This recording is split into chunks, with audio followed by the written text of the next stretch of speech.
My name is Rick Hall, and I am the president of the Beam team.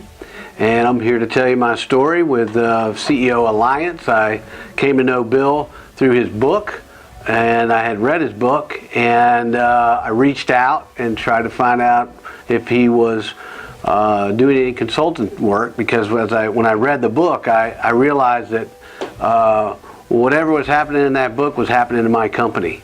And this basically is reactive behavior that was going on in our business. Our business has a long history of working reactive. It's almost the bravado of the whole reactive behavior issue, the being in the thick of things and helping people fix things constantly was always something that we took pride in, and we thought that that was great, that we could fix things all the time. So we built lots and lots of sprinkler heads. But that being said, I called Bill and asked him if he could help our company, and we set up, he came in, we had several meetings, we took Harrison's, he did some interviews, and we decided to go up to Sautee to see if we could figure out what was going on with our business, because at that point we had a really big January coming up, and we had a lot of business with the Home Depot, and we were very, very concerned that we were going to be able to ramp up and take on that business. And so we said, before that happens, let's put a stake in the ground and let's get up to Sautee and see if we can't figure out what's causing our reactive behavior. And so we did that. We broke out into groups, and we discovered all the negative loops that were happening in the business. We got together and we put together a plan. We got cause teams all put together to work on the top 5, 6 issues that were coming up. Possibly, the big one was the Home Depot, the Best Buy, and a couple of our accounts, some issues that we were having within the company. So we got to work, got back here to Atlanta, put the cause team, started meeting, daily at the beginning, and try to start the pre-planning. Again, putting stakes in the ground in each one of these issues and trying to figure out what we could do to change that negative loop into a positive loop. So if we say, Bill likes to say, a butterfly flaps its wings in Japan and there's a tornado in Oklahoma City. So that's kind of what was going on. We had these leverage points in our business, these causes, these leverage points where something would happen to set this reactive behavior into action. So somebody would not create an invoice correctly, somebody would not schedule somebody correctly, and then that would set off a chain of events that would magnify themselves as the problem grew and as it went through the business cycle. So we start off with one little person being on the wrong job. Well, then these 3 people had to come off this job to go fix that particular job, which meant that job went bad. And by the way, then somebody had to go fix that one, and you can see how it just starts to snowball out of control in our business. We're a service company, and we do business all over the country. So this is causing us travel time, overtime.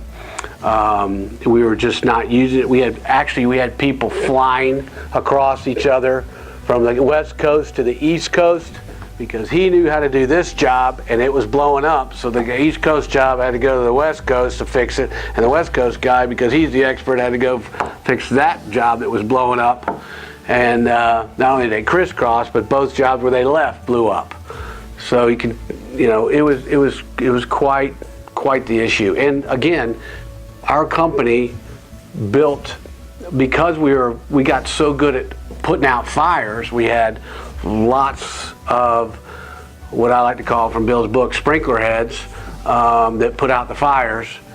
Layers and layers of management, layers and layers of scheduling people that would continually react to what was going wrong in the field, and rescheduling people and replanning everything every day. It was an absolute nightmare. So when we got back, we started to fix those leverage points. We put stakes in the ground, and we stopped it. We stopped doing that. In fact, we went into that January, the Home Depot, just terrified that it was just gonna blow up.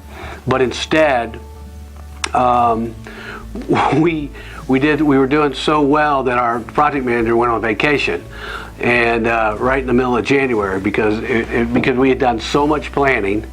We did all those, so we addressed those leverage points to make sure that we were in a positive loop, and that we were planning and preventing anything from going wrong, making sure that all our employees knew how to do what they needed to do, that their scope of work was correct, that we had the right people at the right place at the right time, so we had the right talent there.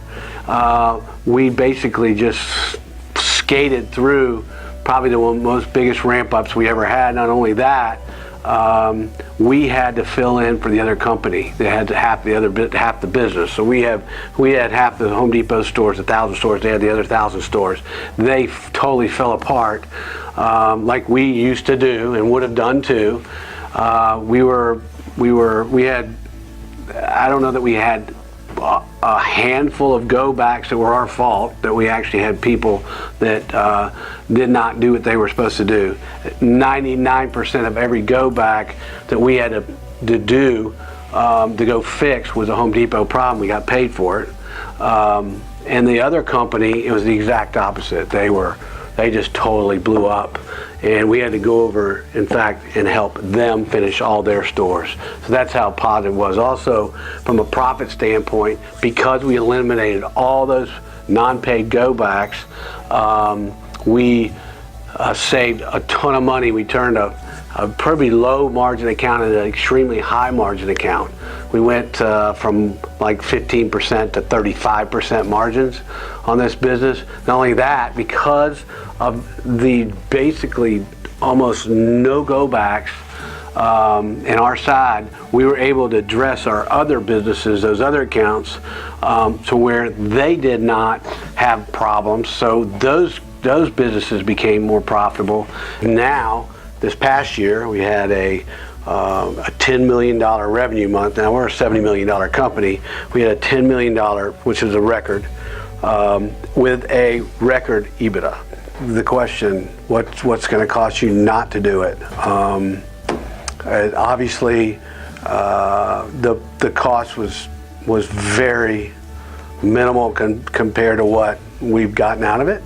Our ROI has got to be, 20 times, if not 1,000 times, really, actually.